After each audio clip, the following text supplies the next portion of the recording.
Welcome to the third part of the explanation. हम लोग पढ़ रहे थे चैप्टर बाबर, हुमायूं एंड शेरशाह, जिसमें हम लोगों ने बहुत अच्छी तरीके से पढ़ लिया था बाबर के बारे में। और हर एक बात, हर एक युद्ध, बाबर से रिलेटेड जितनी भी बातें थे सब कुछ हम लोग जान लिए थे।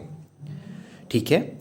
और आज के वीडियो में जो हम पढ़ेंगे वो हुमायूं से स्टार्ट करेंगे। हुमायूं और शेरशाह को लेके चलेंगे। ठीक है।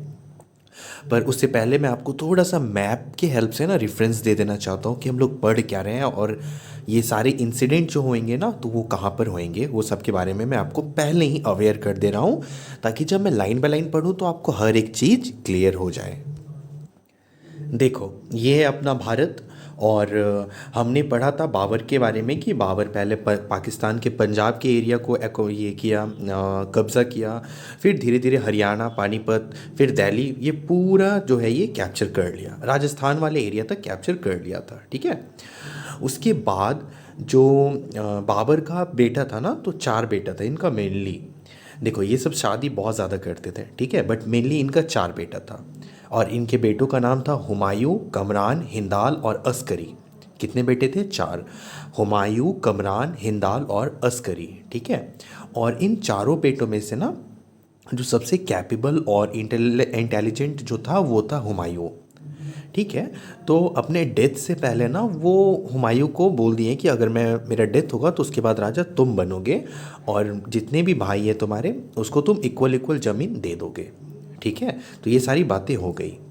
और ये वाला पूरा एरिया जो था वो बाबर के कैप्चर में था। ठीक है। उसके बाद बाबर के डेथ के बाद ना कैसा था मैं आपको बता देता हूँ। देखो, ये गुजरात का एरिया है ना, यहाँ पर कोई और शासक था। ये मध्य प्रदेश और ये महाराष्ट्र, छत्तीसगढ़, ये सब एरिया में कोई और शासक था। और बिहार और उत्तर प्रदेश और ये वेस्ट बंगाल, झारखंड वाला जो एरिया है ना, यहाँ पर शेरशाह रूल करता था।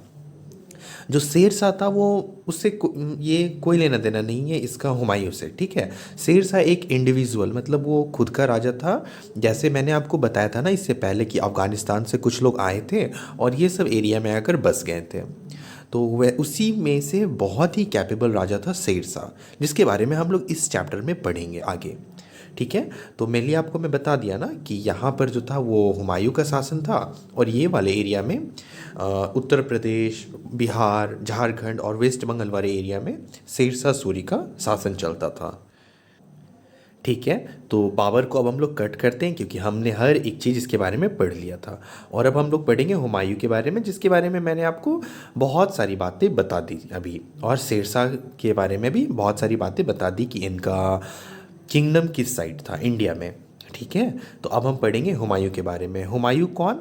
बाबर का बेटा। बाबर के कुल कितने, मतलब बेटे थे? बेटे तो उनके बहुत सारे थे। ठीक है। पर लीगल सन, अपना बेटा चार माना जाता है: हुमायूं, कमरान, हिंदाल और अस्करी। ठीक है। आप ध्यान में रखना, मैं बार बार इसलिए रिपीट कर रहा हूँ नामों को ताकि आपके माइंड में रहे। ठीक है। क्योंकि ये चैप्टर में शायद आएगा आगे इनके भाइयों का नाम। Humayun Humayun 1530 to 1540 Christ era and 1555 to 1556 Christ era. मतलब देखो, 1530 से लेके 1540 यानी कि 10 साल तक इसने रूल किया हुमायूं। फिर इतना इसके लाइफ में अप्स एंड डाउन्स आया ना, इतना दिक्कत आया कि इसे इंडिया छोड़कर भागना पड़ गया था। ठीक है। और फिर ये वापस इंडिया आया 1555 में, और 1556 तक रूल किया, यानी एक साल रूल किया, उसके बाद इसका डेथ हो गया था। ठीक है। The eldest son of Babur's four son. ठीक है। The eldest of Babur's four son, Babur का चार जो बेटा था उसमें सबसे बड़ा बेटा, सबसे कैपेबल बेटा, was nominated by Babur as his successor to the throne. Babur इसको नॉमिनेट किए कि बेटा तुम राजा बनोगे मेरे डेथ के बाद। He inherited a vast empire which stretched from the Kabul in the west to Bihar. और इनको जब किंगडम मिला हुमायूं का, तो ये आप देख लो, यहाँ काबुल से लेके ये एरिया पूरा यहाँ तक, जहाँ तक आपको ब्लैक ब्लैक दिख रहा है सासाराम वाला एरिया, रोहतासगढ़, सासाराम यहाँ पे लिखा हुआ है ना, तो यहाँ तक पूरा फैला हुआ था हुमायूं का किंगडम। इसको मिला ये अपने ख़ानदान से, मतलब कि इनके पापा जी से। From the west Himalaya to the north to Gwalior, और हिमालय से लेके यहाँ ग्वालियर तक, नीचे तक ग्वालियर तक, यहाँ तक इसका था in the south. It was a weak empire without cohesion and stability. Humayun lacked the quality that were necessary to consolidate such a large empire. Humayun जो था तो ये एक राजा का ही बेटा ना, और कितना ये प्यार से पोसाया था ये तो राजा के घर में आप देखते हो ना कितना मतलब कैपेबल, कितना प्यार से सभी पोसते बच्चों को, तो ये भी बहुत दुलार से पोसाया था. इसीलिए इतना कैपेबल नहीं था और इतना बड़ा अंपायर को ये होल्ड करके नहीं रख सके. ठीक है. Humayun lacked the qualities that were necessary to consolidate such a large empire. He was also surrounded by enemies on all the sides. और इनके चारों तरफ ना एनिमी फैले हुए थे. देखो मैंने आपको पहले ही बताया गुजरात में फैले हुए थे, फिर नीचे फैला हुआ था, फिर ये बिहार वाले एरिया, ये पूरा बिहार वाले एरिया में इसके दुश्मन थे. ठीक है. The Afghan chiefs within the empire were ambitious and rebellious. ठीक है. और जो अफगान के जो शासक थे इस साइड, जो शेरशाह सूरी बताया मैंने, तो वो बहुत ही एम्बिशियस मतलब ज़िद्दी, और एकदम रिबीलियन मतलब कि मार के एकदम फाड़ देंगे इस तरीके का. ठीक है. मतलब थोड़ा गर्म खून वाले. The Afghan chief within the empire were ambitious and rebellious. The most dangerous was Sher Khan Suri. और सबसे डेंजरस जो था वो शेर खान सूरी था, जिसके बारे में मैंने आपको बताया. Who was fast gaining power and had his side set firmly on the throne of Delhi. और ये पूरी तरीके से धीरे धीरे सारे एरिया को कैप्चर कर रहे थे. और शेर खान सूरी या फिर शेर शाह सूरी, इसका पूरा एम था, लक्ष्य था कि अब इसको दिल्ली में चाहिए राजगद्दी. Bahadur Shah of Gujarat and Malwa was powerful ruler whose aim was to capture Delhi and became the emperor of India. और यहाँ गुजरात में एक बहादुर शाह था. देखो मैंने बताया गुजरात में एक किंग था जिसका नाम था बहादुर शाह. ठीक है. तो इनका भी था कि ना हम भी जाएंगे दिल्ली और एकदम कैप्चर कर लेंगे दिल्ली और पूरे हिंदुस्तान पर हुकूमत करेंगे. तो ऐसा इन लोगों का माइंड सेट था. तो दो आपको किंग दिख गए, एक था शेर खान सूरी और दूसरा बहादुर शाह.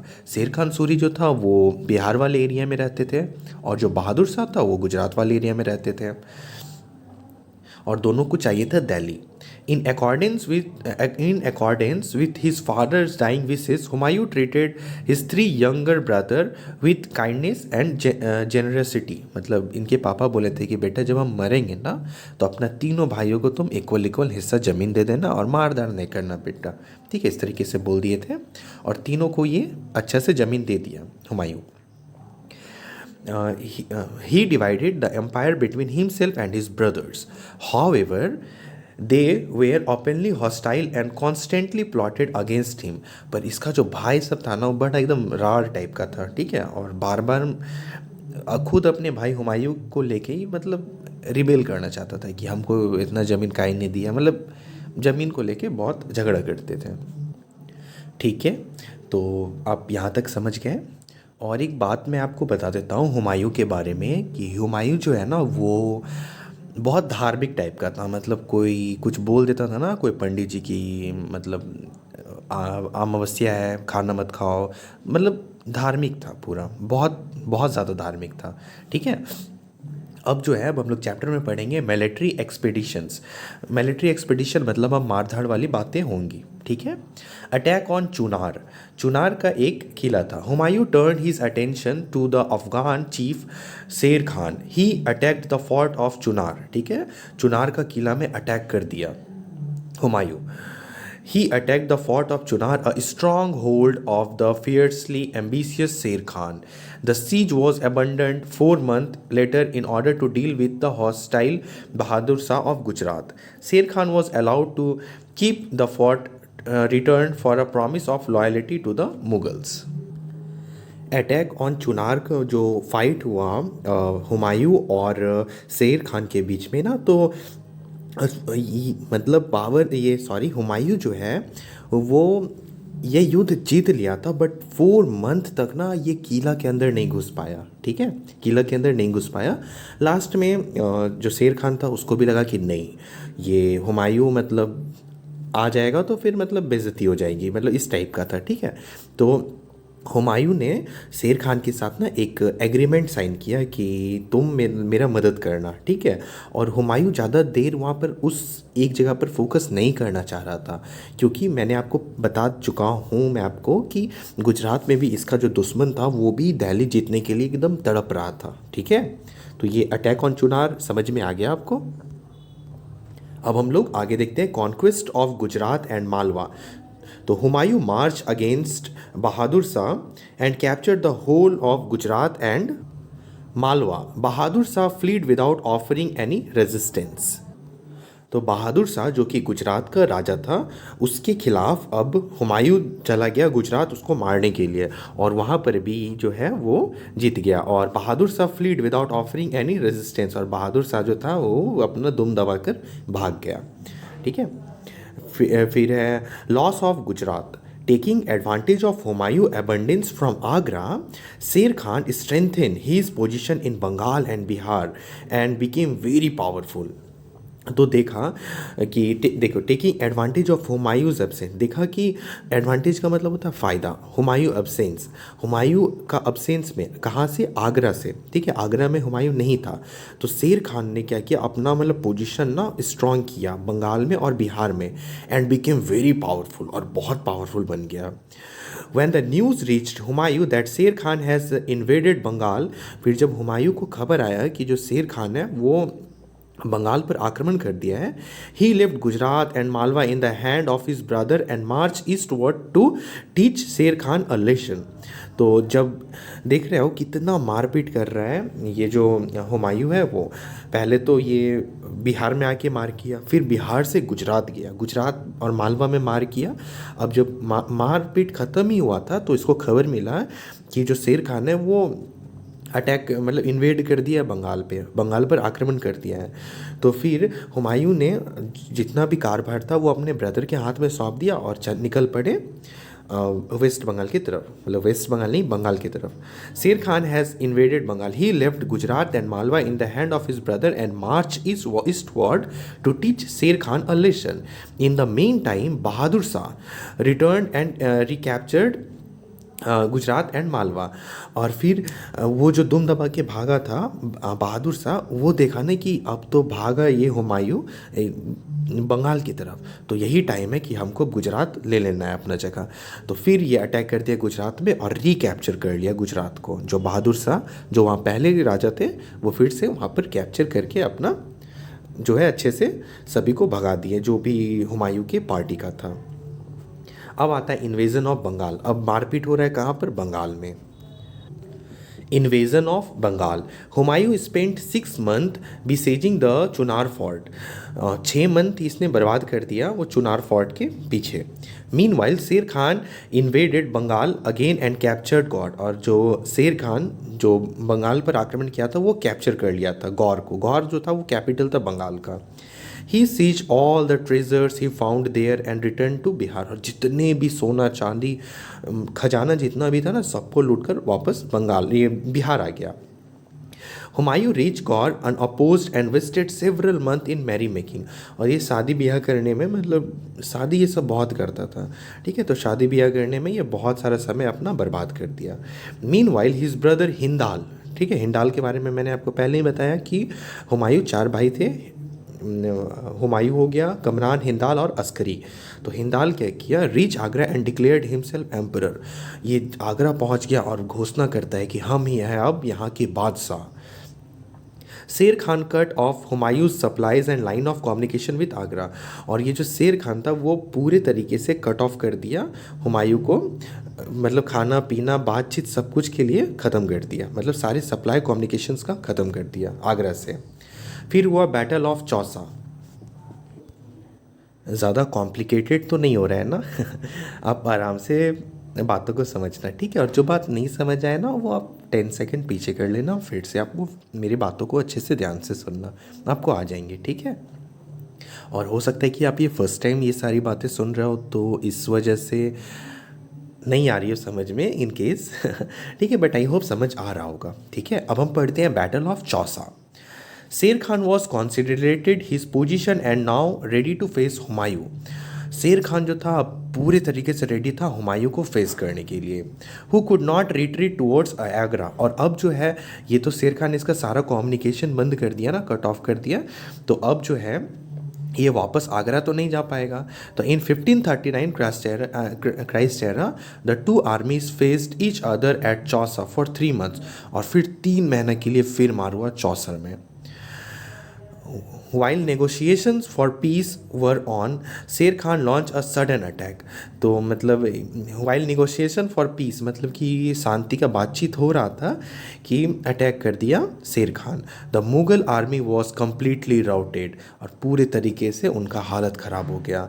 और हुमायूं जो है अपना जान बचाने के लिए ना गंगा जी में कूद गया, और गंगा जी में बहुत बुरा बाढ़ आता है, और उस बाढ़ में वो फंस गया था बहुत दूर तक। तो Humayun jumped into the Ganga and floated down the river with the help of a water career inflated with water bag, और फिर बाद में जाके उसे ना कोई बचाया था। ठीक है, उसके बाद हुआ battle of Kannauj.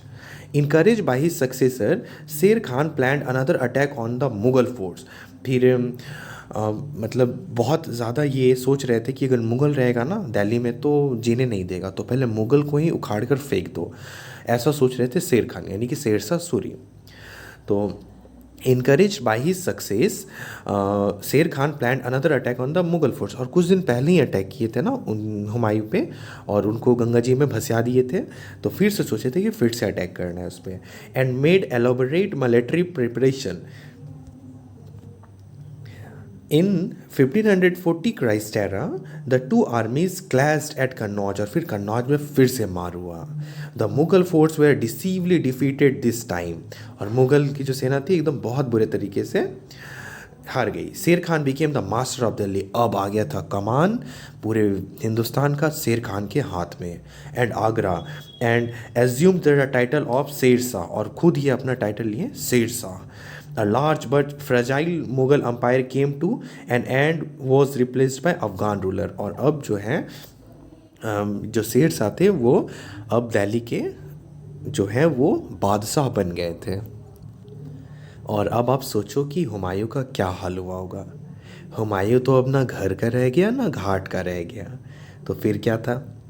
हुमायूं's exile, exile का मतलब होता है वनवास। अब ये डर डर के रहने लगा फॉर द नेक्स्ट 15 ईयर्स, फिर 15 साल के लिए, from the 1540 to 1555 Christ era. Humayun wandered about from place to place in search of shelter.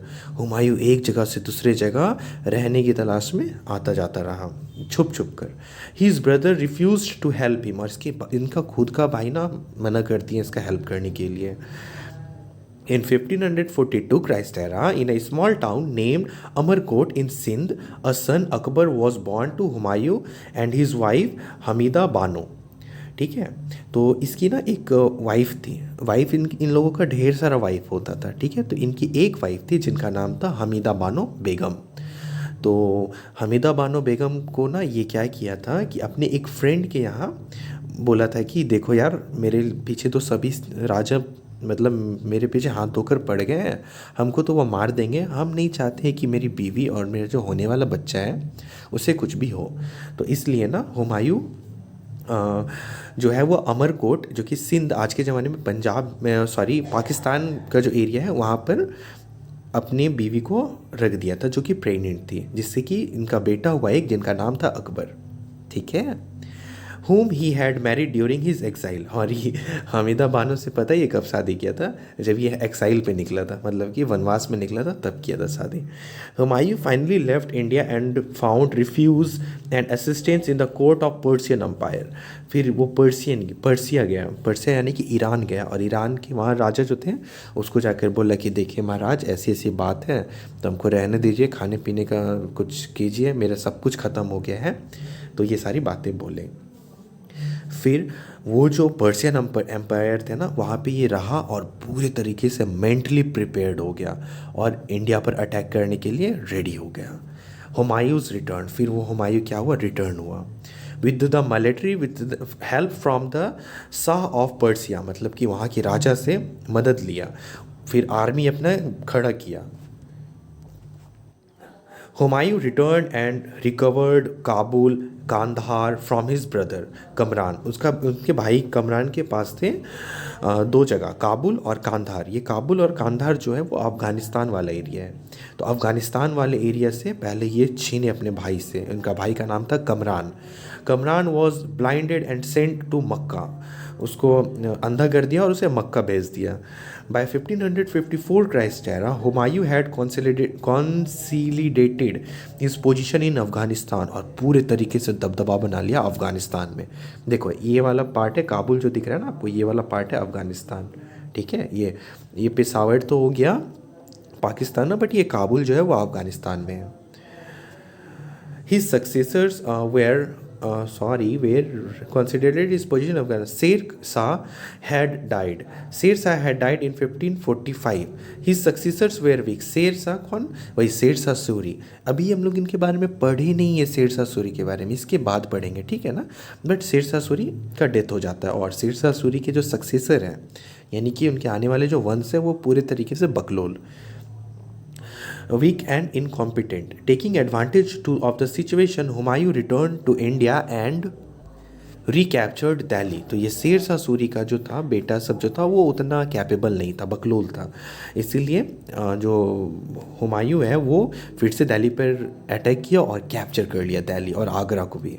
Humayun died shortly after in an accidental fell down the stair of his library. और अपना library में book पढ़ रहा था और बाई चांस किसी तरीके से सीढ़ी से गिर गया और इनका डेथ हो गया।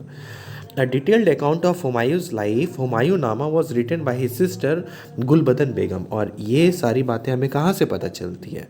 तो ये सारी बातें हमें पता चलती हैं, एक बुक है जिनका नाम है हुमायूंनामा, ठीक है। और ये बुक को लिखी है इसकी बहन, ठीक है, जिसका नाम था गुलबदन बेगम। वो सारी बातें लिखी कि भैया यहाँ पे गए, यहाँ पे पिटाएँ, यहाँ पे मतलब सारी बातें लिखा था वो बुक में, हुमायूंनामा में, ठीक है। तो अभी हमने पढ़ लिया हुमायूं के बारे में। आपको बाबर क्लियर हो गया, आपको हुमायूं भी बहुत अच्छे से क्लियर हो गया। और ये शेर शाह सूरी के बारे में तो आपने झलक देख ही लिया कि कौन है ये, किससे मार हुआ, हुमायूं से मार हुआ, कहाँ कहाँ मार किया, क्या दिल्ली में रूल किया, हाँ किया, बहुत कम टाइम के लिए किया बट किया, फिर कैसे हटा। तो ये सारी बातें अब हम पढ़ेंगे शेर शाह में, ठीक है। तो अब हम आपसे चाहेंगे कि हम आपको अब शेर शाह पढ़ाएं, ठीक है। तो आप ध्यान से अब शेर शाह के बारे में सुनना, और ये ब्यूटीफुल से चैप्टर अब हम लोग कंप्लीट कर लेंगे इस टॉपिक के बाद, ठीक है। शेर शाह सूरी।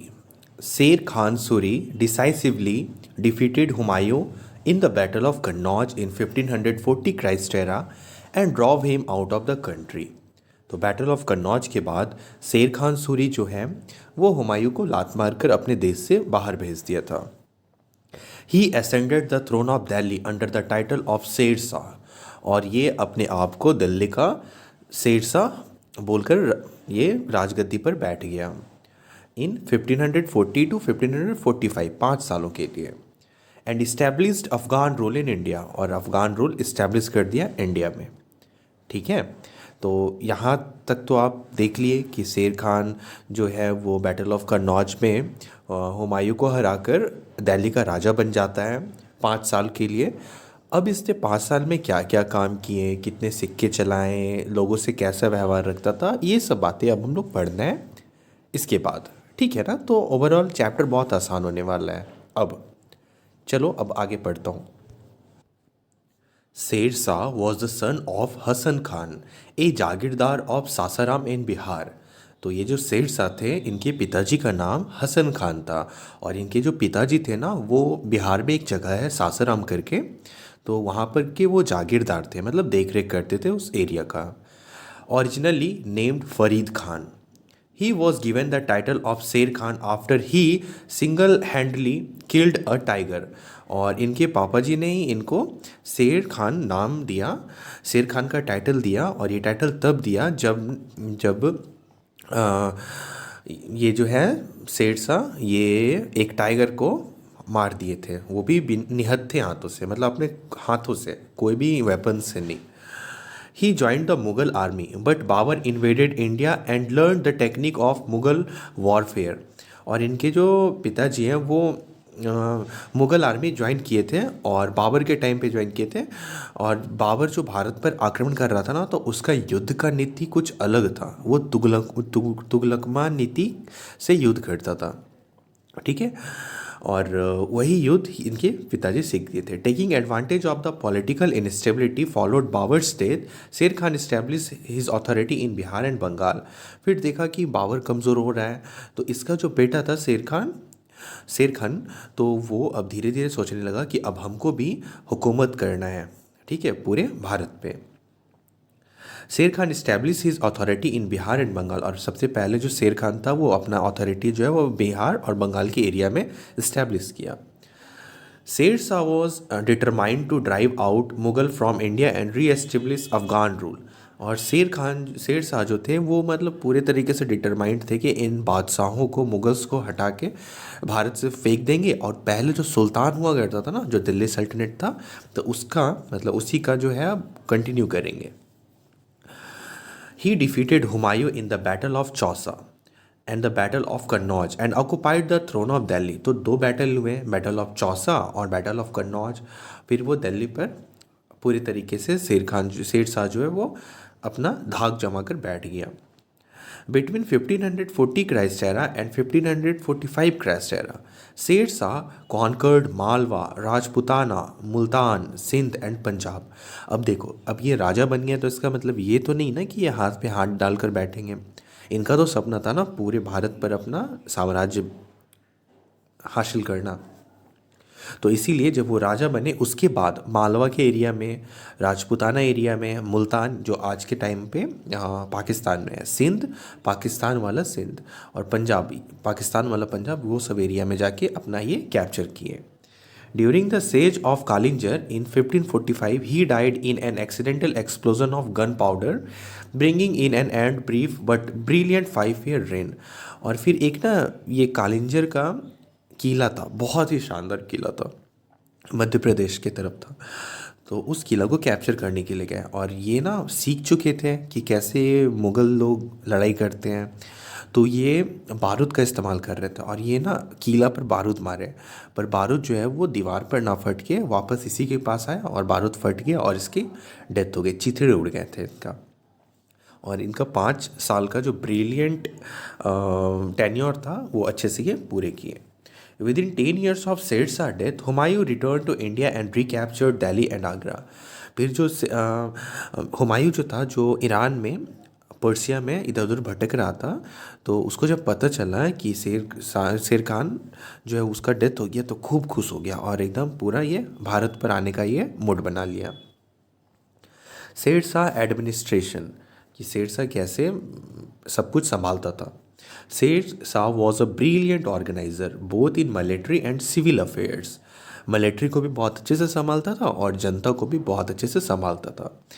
ही based his administration on his principle of the welfare state and introduce many reforms. और ये चाहता था कि जो भी कुरीतियाँ हैं सोसाइटी में, जो भी बुरी चीज़ें हैं, वो सब खत्म हो और अच्छी अच्छी चीज़ एस्टेब्लिश हो सोसाइटी में।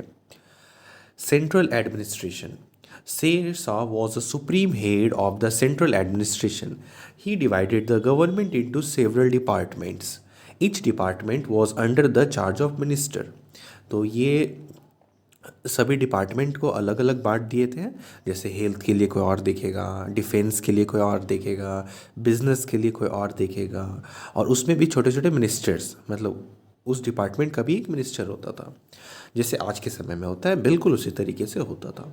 असिस्ट बाय द ऑफिशियल्स, और ऑफिसर्स इसको असिस्ट करते थे। Sher Shah was always very active, हमेशा एक्टिव रहता था हर एक काम के लिए। He went on a regular tours of inspections and set up an efficient spy system. और एकदम देख रेख, मतलब हर एक चीज़ का जांच पड़ताल करने के लिए हमेशा रेडी रहता था, और जांच पड़ताल करता भी था, और जब ये नहीं जा पाता था तो अपने जासूस को भेज देता था। तो वो तो हो गया सेंट्रल एडमिनिस्ट्रेशन। अब हम लोग देखेंगे कि प्रोविजनल एडमिनिस्ट्रेशन, प्रोविजनल एडमिनिस्ट्रेशन कैसे करता था। सेट्स आर divided the empire into 47 provinces, मतलब जो पूरा था ना इंडिया, उसको 47 पार्ट्स में ये डिवाइड कर दिए थे, ठीक है, और उसी को बोलते थे सरकार।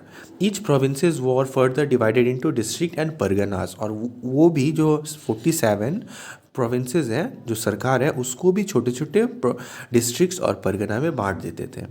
Each Pargana was made up of number of villages, और एक जो परगना होता था उसके अंदर बहुत सारे विलेजेस आते थे। ईच सरकार was placed under an Afghan chief. In every pargana, there were several officials whose work was supervised by Sikdar a Sikdaran and Mansif a Mansifan. The Sikdar was responsible for the law and order and general administration. ठीक है, देखो law and order maintain करना मतलब ये police के जैसा था। आज के ज़माने में जो पुलिस होता है ना, तो वैसा था। And munsif looked after the collection of revenue and civil cases, और जो ये मुंसीफ था ये देख रेख करता था कि कितना टैक्स दिया, कौन कौन टैक्स दिया, कितने टैक्स जमा हुए, तो ये सब में ये ध्यान रखता था। To prevent his officials from becoming powerful और करप्ट, और अपने ऑफिशियल्स को भ्रष्ट होने से और पावरफुल होने से रोकने के लिए Sher Shah introduce the practice of transferring them periodically. He looked into every detail of the administration, और मतलब कि कुछ गड़बड़ी ना हो इसके लिए ये जो ऑफिसर्स का ना ट्रांसफ़र कुछ कुछ दिनों में कर दिया करते थे। The villages were looked after by the panchayat composed of village elders. Seth kept in touch with the village through village officials such as patwaris and mukaddams. तो जो पंचायत से होते थे, तो गांव के जो बड़े बड़े लोग होते थे ना, वो देख रेख करते थे गांव का, और कुछ भी अगर दिक्कत होता था तो ये अपने ऊपर वाले जो ऑफिशियल्स होते थे उनसे बोलते थे कि पानी का दिक्कत है, सड़क का दिक्कत है, ये सारी बातें बताते थे। मिलिट्री ऑर्गेनाइजेशन, अब हम देखेंगे कि ये अपने सिपाहियों को कैसे रखते थे। Sher Shah established a large standing army and introduced measures to make it disciplined, efficient and strong, मतलब बहुत ही डिसिप्लिन और बहुत ही अमेजिंग आर्मी था इनका। He took personal interest in the appointment and training of soldiers, और ये अपना पर्सनल इंटरेस्ट लेते थे कि इसको बनाया जाए, उसको बनाया जाए। इनके नज़र में जो भी रहता था उनको बोलते थे कि वो सोल्जर बनाएंगे उन्हें। The salary of the soldiers and the officials were fix according to their skill and ability, तो जैसे स्किल और एबिलिटी वाले सोल्जर्स होते थे उनका सैलरी भी उसी हिसाब से था। The salaries of the soldiers, हाँ ये तो हो गया। Alauddin Khilji system of branding horses, Alauddin के टाइम में आपने पढ़ा होगा दाग एंड चेहरा, तो इसने भी वो सिस्टम को रिवाइव किया, फिर से वो जिंदा किया वो सिस्टम को। Alauddin Khilji system of branding horses, जिसको बोला जाता था दाग, and maintained a descriptive roll of the soldiers, मतलब एकदम लिख के बता दिया कि एक सोल्जर का काम क्या क्या होना चाहिए, सब कुछ। ऑफ द सोल्जर, जिसको चेहरा कहते थे, वो रिवाइव्ड, उसे फिर से जिंदा किया गया वो चीज़ को। The army were divided into many units and each unit was placed under a commander, तो बिल्कुल जैसे आज के ज़माने में होता है ना, बिल्कुल वैसा ही उस वक्त भी होता था। Garrison were set up in the different parts of the empire, मतलब तो ये सारी चीज़ जो है वो सब different part of the empire में सेटअप किए गए थे, ताकि मतलब कभी कुछ गड़बड़ी हो तो सीधा हमला कर दिया जाए। The cavalry and infantry were highly trained, discipline and were equipped with artilleries, और जो भी सिपाही थे उनको बहुत अच्छे से तोप चलाने के लिए, बंदूकें चलाने के लिए, ये सब चीज़ से ट्रेंड कर दिया गया था, ताकि किसी तरीके का भी प्रॉब्लम आए ना तो एकदम अच्छे से सभी रेडी हो पाए। अब आया कम्युनिकेशन सिस्टम, कि लोग एक दूसरे से कैसे बातें करते थे, इसने क्या बनवाएं, और कैसे सब कुछ मेल वगैरह, मतलब जो भी मैसेज कॉल होता था, कि कैसे ये दूसरे एक जगह से दूसरी जगह पहुंचाने में मदद की, उसके बारे में देखेंगे।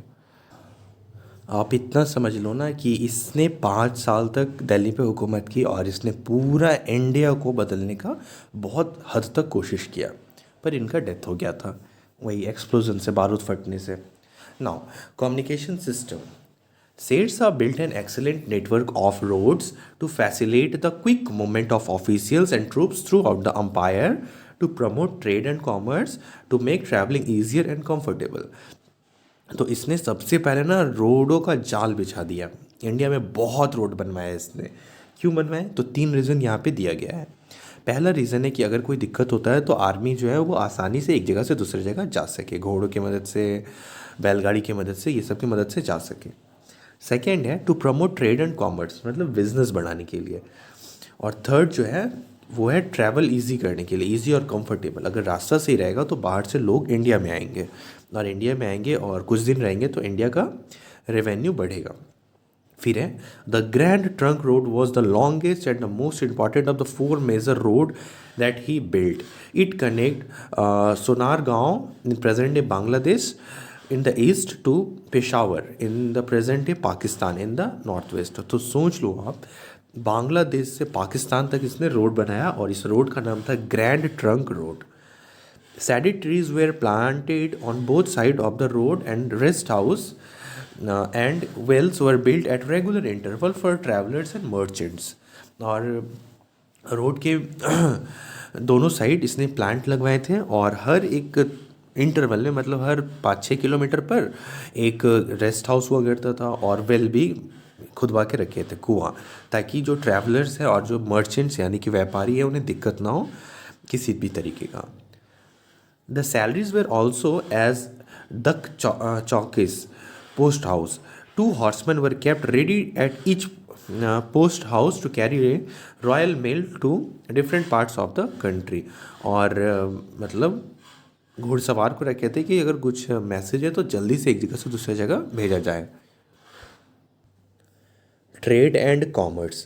The construction of road and sarayas gently helped the growth of trade and commerce। तो रोड बने ना तो बाहर के व्यापारी भारत पर आकर बिजनेस करना चाहते थे। To give trade a further boost, all duties except 2 were abolished। मतलब जितने भी अनवांटेड टैक्स थे ना, अनवांटेड टैक्स, उनको हटाकर बस कुछ जो टैक्स थे उसको इम्प्लीमेंट किए थे इसने। The first duty was levied when the goods were bought into the country and the second was levied when the goods were sold। तो मतलब 2 तरह का ही ड्यूटी लगा था। ड्यूटी मतलब कि टैक्स, कि एक कोई सामान अगर बाहर से अंदर आ रहा है तो उसमें टैक्स देना पड़ेगा, एक जब अंदर से बाहर जा रहा है तब। Sher Shah introduced his officials to treat merchant well and look after their interests। और शेर शाह जो है ये ऐसा ट्रेंड किए यहाँ के मर्चेंट्स को बोले कि आप जो विदेश से आ रहे हैं, और ऑफिशियल्स को बोले कि जो भी मर्चेंट्स आ रहे हैं बाहर के या फिर अपने देश के, उनको वो उनसे आप अच्छे से बात कीजिए और उनका देखिए कि वो कहना क्या चाहते हैं, ये सभी चीज़ समझिए। द जमींदार and the village headmen were made responsible for the safety of the lives and the property of trader in respective region। और जमींदार और विलेज हेडमैन मतलब जो पंचायत के हेड होते थे, उनको ये जिम्मेदारी दी गई थी कि अगर कोई मर्चेंट बाहर से आता है तो उनका सामान का देख रेख और उनका देख रेख ख्याल रखने का काम है आपका।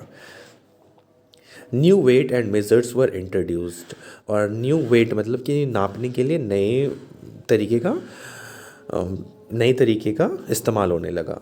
Coins of gold, silver and copper of uniform standard were introduced.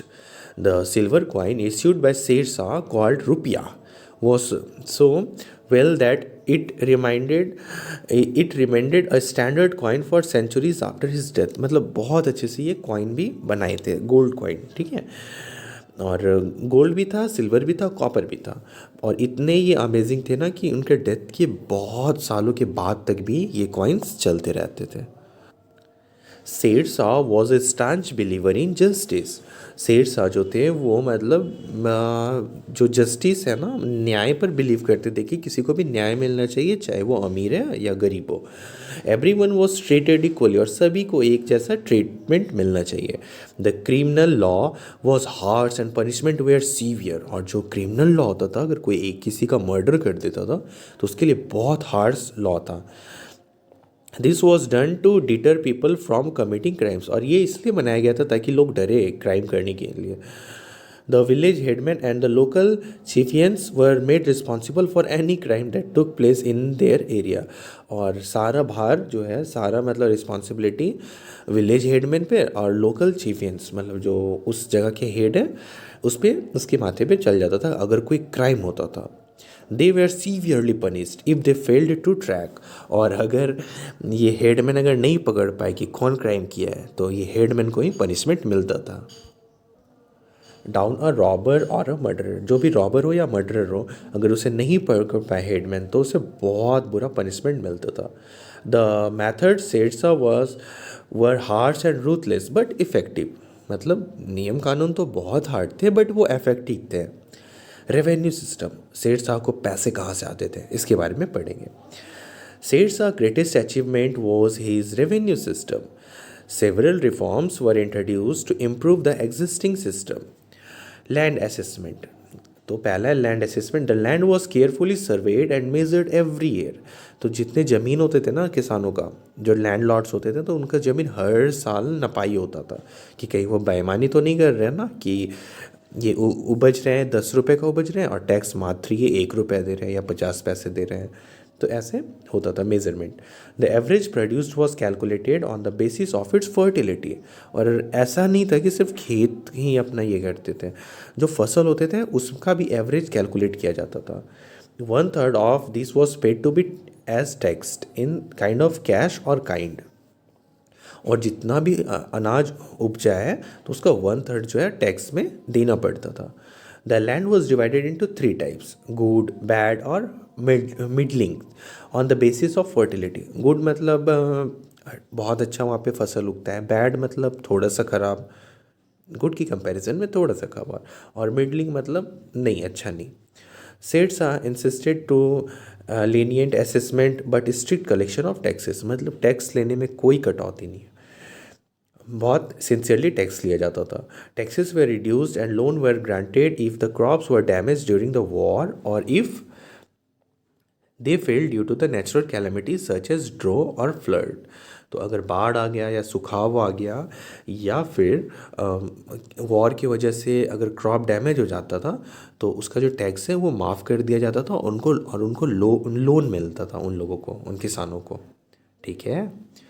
The Jagir system was discouraged and the system of patta, that is title deed and kutubiyat or agreement was introduced. Thus mutual right and duties of the peasant and government were clearly defined. The conditions of the peasants improved, cultivation increased, and the royal treasury was assured of a steady and regular flow of fund.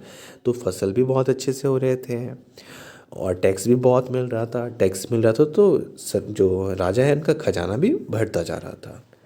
Okay. Sher Shah has rain for only 5 years. शेर शाह जो है सिर्फ 5 साल के लिए हुकूमत की है। But in the brief period he had made his mark as one of the most successful rules that Indian has had. और ये 5 साल में इसने प्रूव कर दिया कि ये कितने ही इफ़ेक्टिव राजा थे, बहुत अच्छे थे।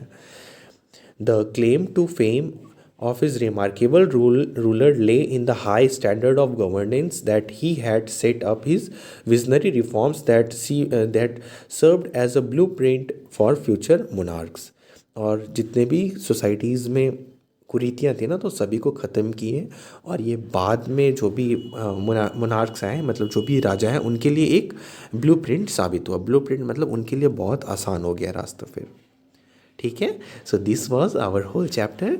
नाउ आई होप आपको ये सब कुछ अच्छे से समझ आ गया होगा। बाबर, हुमायूं एंड शेरशाह। तो बाबर कौन था, हुमायूं कौन था और शेरशाह कौन था, ये सब समझ आ गया होगा, है ना। और अब हम जो एक चैप्टर 9 पढ़ेंगे, मुझे नहीं पता उस चैप्टर का नाम क्या है, पर मोस्ट प्रोबेबली हम लोग हुमायूं का जो बेटा था जिसका नाम था अकबर, उसके बारे में पढ़ेंगे। Okay. So thank you so much for watching this video. See you in the next chapter. Take care. Goodbye. Best of luck for your exams.